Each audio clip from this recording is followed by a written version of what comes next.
Salam uşaqlar, xoş gördük sizi. Şirin şəkər gül balalar. Vaxt ötdü, vədə yetişdi. Yenidən sizin görüşünüzə gəldik.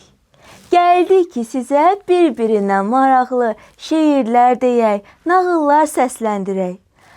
Qatı açılmamış faktları diqqətinizə çatdıraq. Ay uşaqlar, yəqin ki, əlifba sözü haqqında eşitmisiniz. Bəs görəsən, əlifba sözü nə deməkdir? Necə yaranıb? Heç bilirsiniz? Elə isə gəlin, mən sizə bu haqda məlumat verim. Əlifba sözü ərəb dilindən alınmadır.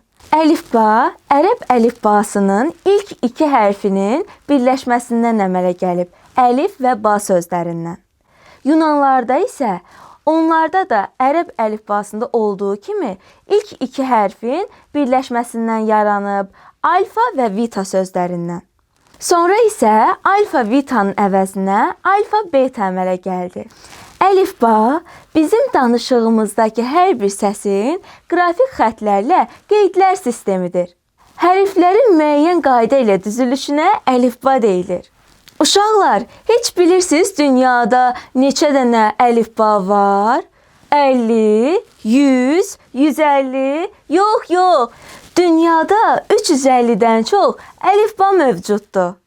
Biz əlifbanı bilməsək, oxuya, yaza bilmərik.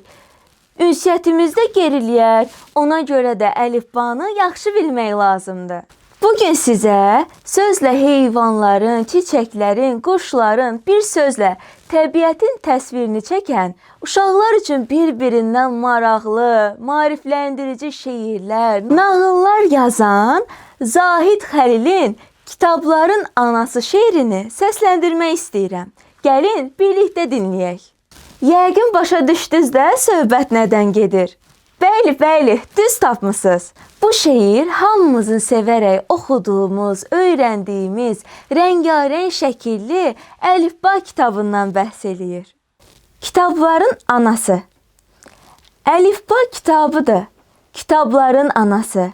Hər hərf bir göyərçin, hər hərf su sonası. Nə çox səs var dünyada, adam səsi, quş səsi. Təbiətin dili var, düşündürür hər kəsi. Səslərdən söz yaranır, sözdən gözəl cümlələr. Sözə qızıl deyibdir, söz qədrini bilənlər. Böcəyin də səsi var, küləyin də səsi var. Hər səsində yazıda bir cür işarəsi var. Səs yazılsa vərəqə, çönüb hərf olacaq. Qanad çalıb havada, dəftərimə dolacaq. A-da ana deyirəm, V-da vətən kəlməsi. Vətən ulu babamdır, vətən atamın səsi. Əlifba xəzinədir, onda min inci yatır. Hər şirin kəlməsində uşaq sevinci yatır. Gəlin heç tələsməyək, öyrənək əlifbanı. Bu dünyada onun tək əziz bir kitab hanı? Əziz dostlar, verilişimizin sonuna gəlib çatdıq. Arzu və istəklərinizi, suallarınızı verilişimizin şərh bölməsində bizə yazmağı unutmayın. Sağ olun, sağlıqla qalın, hələlik. Gələn görüşlərə dək.